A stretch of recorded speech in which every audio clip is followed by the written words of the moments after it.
امام حسن بھی شہید ہوئے. پتہ ہے آپ کو امام حسن کا بھی دن منانا چاہیے کہ نہیں؟ ان کے یوم وصال پہ بھی کوئی جلسہ کر لیا کرو، بڑے ہیں امام حسین سے. جدھر سارا زمانہ چلتا ہے ادھر چل پڑتے ہو.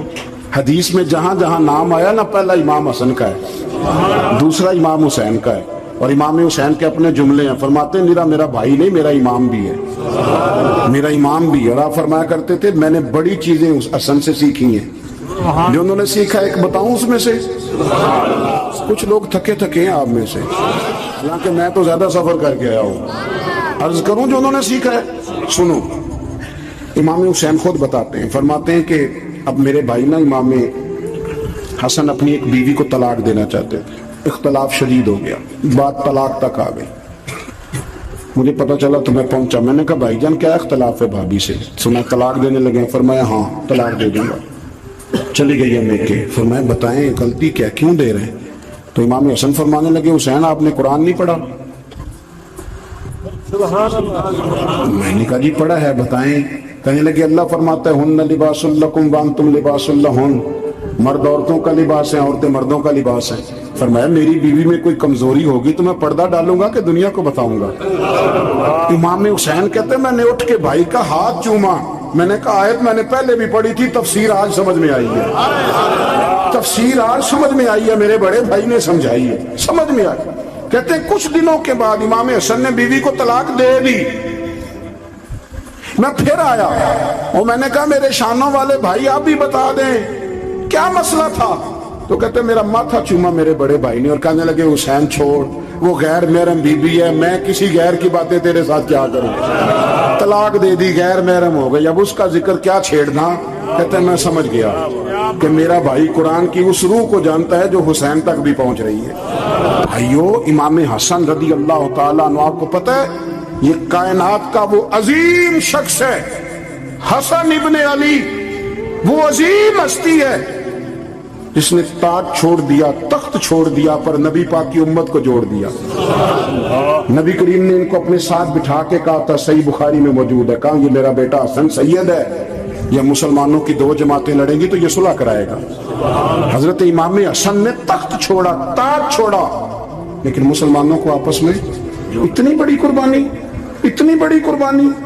یہاں تو بھائی چھوٹا سا مسئلہ ہوتا ہے، مسجد میں اچھے بھلے امام صاحب نماز پڑھا رہے ہوتے ہیں، بچے پڑھ رہے ہوتے ہیں، اور مسجد میں تو تقریباً 15-20 چودھری اتوار مسجد میں ہوتے ہیں. تھوڑے پنڈ تو نہیں ہیں جی؟ چلو اللہ کا شکر ہے جی، اتنے نہیں تھوڑے نے، چلو اللہ کرے وہ بھی نال ہی لال جان، درویشی چنگی چدرا آدھا کی کرنا ہے. تو ویسے میں نے دیکھا ہے تھوڑی سی جو کسی شہر کی بڑی مسجد ہوتی ہے اس میں 15-20 چودھری ہوتے ہیں، اور مولوی صاحب کی مجبوری ہے سب کی مان کے چلنا. دو کی نہ مانے قاری صاحب، دو کی. اب وہ یہ نہیں دیکھیں گے کہ دین کا نقصان ہو رہا ہے، مسجد کا مسئلہ ہے، بچوں کا مسئلہ ہے، ان کو تو ذات کا مسئلہ ہے، میری نہیں مانی لہذا چھٹی. وہ خدا کے بندو، ہم 2 منٹ کے لیے چدراہٹ نہیں چھوڑتے، دین کا نقصان کر دیتے ہیں. امام حسن نے پوری حکومت چھوڑ دی، پوری حکومت. اتنا بڑا سخی کم آپ کو ملے گا جو سخاوت کرے اور نبی کی امت کو بچائے صلی اللہ ہو. یہ بات بیان نہیں ہوتی، اکثر نہیں ہوتی، شاید پورے کربلا میں آپ نے نہ سنی ہو الا ماشاءاللہ. اس کو سمجھے امام حسن. اور پھر مزے کی بات، امام حسن بھی شہید ہوئے، انہیں زہر دیا گیا، اور جب وہ شدید بیمار ہو گئے نا، زہر اثر کر گیا، تو امام حسین آئے، بڑے پریشان ہوئے، رو پڑے، کہنے لگے بھائی مجھے بتاؤ کس نے زہر دیا. تو امام حسن کہنے لگے حسین مجھے شک ہے ایک شخص پر، لیکن شک ہے بھائی، اگر صرف شک ہے تو میں کسی بے گناہ کو بدنام کیسے کر دوں، تمہیں کیسے نام بتا دوں. یہ نامعلوم پرچے کراتے نہیں ہم روز ہی نامعلوم پرچے، جس پہ دشمنی ہے اس کا نام لکھا دو، ختم ہو گئی بات. امام حسن کی تربیت دیکھو، فرمانے لگے جس پر مجھے شک ہے اس کا نام بتا دوں، تو اگر وہ نہیں تو بے گناہ کا ذکر کیسے کر دوں. تو امام حسین فرمانے لگے بھائی جان اگر وہی ہوا تو آپ فرمانے لگے اگر وہی ہوا نا تو حسین پھر بھی تو چھوڑ دے، میں نے رب کے سپرد کر دیا، اللہ بہترین انتقام لینے والا ہے. اللہ اتنا بڑا حوصلہ سیدہ کے بیٹے کا، شیر کے بیٹے کا، شیروں جیسا کلیجہ، اتنا دل دریا سمندروں ڈونگے، کون دلان دیاں جانے. او بھائی تھوڑا حوصلہ کر، جتن تے ہر کوئی کھیڑے، تو ہارن کھیڑ فقیرہ، اور جتن دا مل کوڈی پیندا ہی ہارن دا مل ہیرا. اور کہیں بیک بھی تو ہو نا, کہیں تو درگزر بھی تو کرنا کہ ہر جگہ چھا کے رہنا, ہر جگہ چھا کے رہنا. میرے ایک سنگی ہیں, آپ کو پتہ یہ جو اسٹیج پہ بیٹھنے والے لوگ ہوتے ہیں نا, یہاں تو اچھے اچھے لوگ بیٹھے ہیں میری طرح کے جو لوگ, جو اسٹیج پہ بیٹھنے کا عادی ہو جاتا ہے وہ نیچے بیچارہ بیٹھ بھی نہیں سکتا, یہ مسئلہ ہو جاتا ہے. میں اکثر کہتا ہوں کہ کبھی نیچے بیٹھ کے تو دیکھو کیا فرض ہوتا ہے. اگر کسی بندے کی کوئی شان ہے تو وہ جو سب سے پیچھے بیٹھا ہے اس کی شان ویسی کی ویسی ہے, کوئی کمی آ جائے گی؟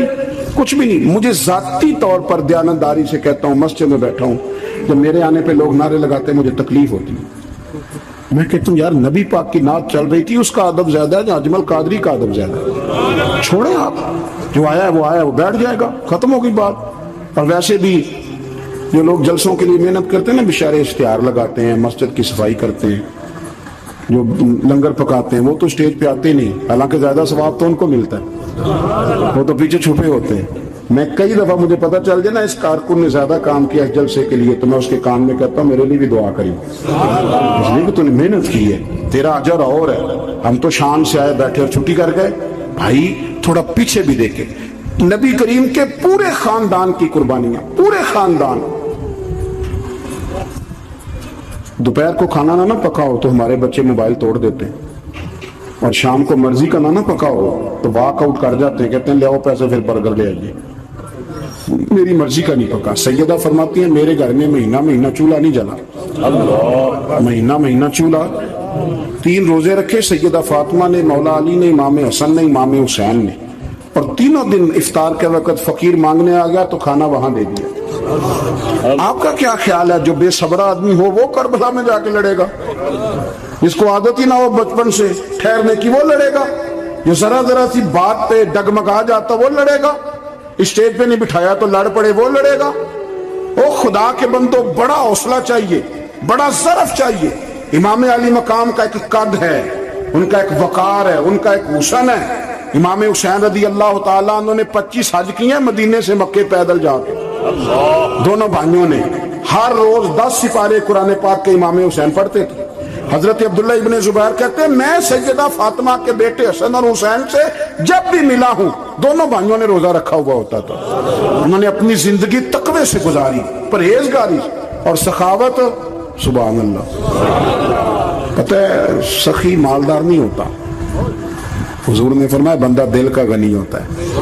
مالدار تو بندہ بنتا ہی تب ہے جب پیسے جمع کرے, سخاوت کرنے سے تھوڑی مالدار بنے گا. اس لیے درویش کہتے ہیں مالا والے سخی نہیں ہوں, سخیاں کل مال نہیں ہوں. سنیں بہت بڑی سخاوت کی اپنی زندگی میں, ساری زندگی سخاوت میں گزار دی, ساری زندگی. امام حسن نے بھی, امام حسین نے, جو آیا دے دیا, جو آیا دے دیا. ہزاروں دینار آتے. ایک دن ایک فقیر مانگنے آ گیا تو امام حسن حسین دونوں تھے, کہنے لگا میں نے سنا بڑے لاجپال ہو, غریب ہو, مہربانی ہو جائے. فرمایا بیٹھ جاؤ رزق آنے والا ہے. تھوڑی دیر گزری تو 3000 دینار آئے. ویسے میرے کو 3 لاکھ روپیہ ہوتے مسیطے کنے دینے چاہیے؟ میں اپنا تو پوچھنا, تو پوچھیا ہی نہیں, میں مشورہ پہ لینا. 3 لاکھ جو میرے کو ہوتے مسیطے کنے دینے چاہیے؟ تسی ظاہر ہے ان کو دیانتداری والا مشورہ ہی دینا ہے نا, جی کرنا جو ہی دسنا دینا. کتنا 1000؟ ہاں میں کبھی کبھی پیار سے بات سناتا ہوں. ایک سنگی میرے پاس آیا, کہنے لگا سب دعا کرو اللہ میں پیسے دے, میں وہ راہ دیا گا. میں کہ یا اللہ 10 کروڑ دے, 9.5 کروڑ تیرے راہ دے چھڑے گا. وہ بھی ہسی آئی ہے جی میں تسی ہسے ہو نا. آمین نہیں زوا کی, یا چپ کر گیا یا کوڑن لگ گیا. اور میں کہ کرما لیا آمین تیار, تینوں تے 50 لاکھ پھر بھی پیا بچدا سی. لیکن اسی دعاواں وچ بھی 9.5 کروڑ دین لی تیار, ناراض نہ ہونا, دعاواں وچ بھی تیار نہیں, مزاج ہی نہیں, طبیعت ہی نہیں. سیدہ فاطمہ الزہرا کے پاس 40 اونٹ کھڑے تھے. ایک بی بی آئی, وہ کہنے لگی اماں جی یہ جو اونٹ کھڑے ہیں یہ میرے ہیں, اب بتائیں میں اللہ کے رستے میں دوں تو کتنے دوں؟ سیدہ فاطمہ کہنے لگی 1 بکری دے دے. وہ کہنے لگی حضور اگر آپ کے پاس 40 ہوتے تو آپ کتنے دیتی؟ سیدہ فرمانے لگی میں سارے کے سارے دے دیتی. تیرے لیے مسئلہ اور ہے, میرے لیے فتویٰ اور ہے, سارے دے دے.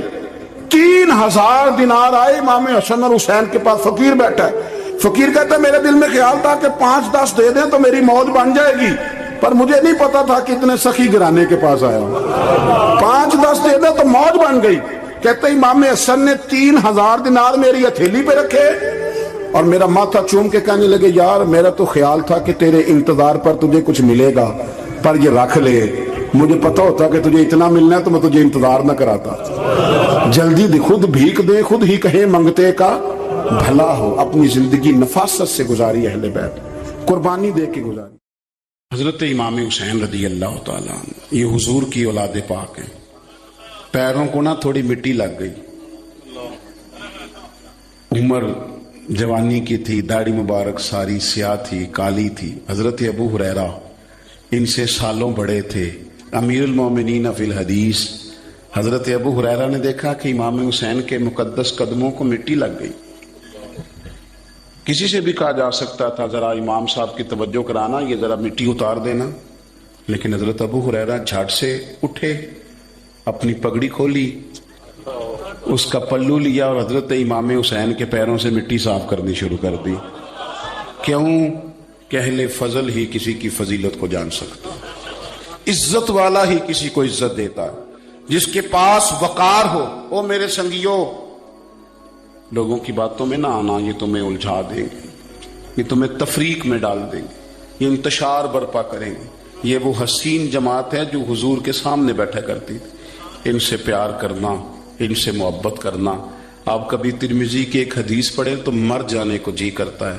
حضور نے فرمایا تھا میرے صحابہ کے بارے میں اللہ سے ڈرنا، میرے بعد انہیں اپنی زبانوں کا نشانہ نہ بنانا۔ کاش کوئی ان جملوں کا درد سمجھ سکے۔ فرمایا رب سے ڈرنا، اور کریم فرمانے لگے جس نے ان سے محبت کی میری محبت کی وجہ سے محبت کی، اور جس نے ان سے عداوت رکھی میری وجہ سے رکھی۔ کبھی بھی کسی میں، اور جو حضور کی اولاد ہے، صحابہ کرام نے ایک جگہ کچھ نذرانہ جمع کیا اور جمع کر کے کہا کہ حضور کی بارگاہ میں پیش کرنا ہے۔ اخراجات بہت زیادہ ہیں اور ظاہری وسائل اس ترتیب سے نہیں ہیں، یہ نذرانہ ہر مہینے پیش کرنا ہے۔ جب وہ لے کے حضور کی بارگاہ میں گئے نا تو اللہ نے قرآن نازل کر دیا، فرمایا محبوب ان سے کہہ دو لا اسألکم۔ مولا علی شیر خدا نے اپنی زندگی ساری 9 سال کی عمر تھی جب کلمہ پڑھا، 9 سال حضور نے سب گھر والوں کی دعوت پکائی، اور جب سب لوگ آ گئے سارے خاندان والے، تو فرمایا میں اللہ کا نبی ہوں، کون کون میری مدد کرے گا؟ آپ کو بتائیں نا کہ جب مشکل وقت آتا ہے نا، یہ تو تب پتہ چلتا ہے نا ساتھ کون چلتا ہے۔ امیر آدمی ہو نا جس کے پاس 10 کروڑ روپیہ ہو اور وہ اپنے مکان کا تیسرا لینٹر ڈالنے لگے نا، تیسرا، تو سارے بڑے بڑے لوگ آ کے پوچھتے ہیں چودھری صاحب کوئی ضرورت ہوئی تو بتانا، پیسے پوچھے۔ تو غریب آدمی کی چھت گر جائے تو اسے کوئی بھی نہیں پوچھتا، بلکہ جن سے تعلق ہوتا ہے وہ بھی موبائل بند کر لیتے ہیں، وہ کہتے ہیں اس نے واپس کیسے کر دیں۔ حضرت مولا علی اس زمانے میں جب سام سونگ گیا سب کو، حضور نے فرمایا کون کون میرے ساتھ چلے گا؟ روٹی بھی کھا لی، گھر بھی آ گئے، صادق اور امین بھی کہہ دیا، جب کہا چلے گا کون کون؟ چپ کر گئے۔ تو حضرت علی کہتے ہیں جب میں نے حضور کے چہرے پر ذرا پریشانی دیکھی نا یہ چلتے کیوں نہیں، تو آپ فرماتے ہیں کہ ابھی میں کھجور کھا رہا تھا، کرتا لمبا پہنا ہوا تھا، سب سے پیچھے بیٹھا تھا، اور حضرت علی کا قد بھی درمیانہ تھا۔ آپ فرماتے ہیں میں اٹھا اور کھجور ابھی میرے منہ میں تھی، جھٹ پٹ میں نے اسی طرح نکال کر جیب میں ڈال، اور میں پنجوں کے بل کھڑا ہو گیا، دونوں بازو کھڑے کر کے کہا حضور یہ نہیں بولتے تو نہ بولے، انا ناصرو کا یا رسول اللہ، نہ حافظو کا یا رسول اللہ۔ حضور آپ جہاں جہاں کہیں گے علی آپ کا مددگار بنے گا، دین کی مدد کرے گا، اور اگر آپ تک کوئی آئے گا تو علی آپ کی حفاظت کرے گا۔ 9 سال کی عمر میں چلے علی دین کی نوکری کے، پھر بدر میں بھی پہلی صف میں، احد میں بھی پہلی صف میں، خندق میں بھی پہلی صف میں۔ ایک جنگ میں حضور نے کہا علی تو رہ جا، اس دفعہ رہ جا، تو عرض کی رو پڑے حضرت علی، دلیر آدمی تھے، رو پڑے، کہنے لگے حضور آپ مجھے بچوں اور عورتوں کے پاس چھوڑ کے جا رہے ہیں، حضور مجھے لے چلے، میں میدان کا زندگی ساری گزار دی، ساری زندگی گزار دی۔ اپنے زمانے میں آپس کا اختلاف بھی دیکھا، ساری زندگی شیر خدا نے دین کو دے دی۔ کوفے کی جامع مسجد میں 21 رمضان کو جب حضرت علی کو خنجر لگا نا، تو تاریخ میں جملہ محفوظ ہے، خنجر لگا نا جب وہ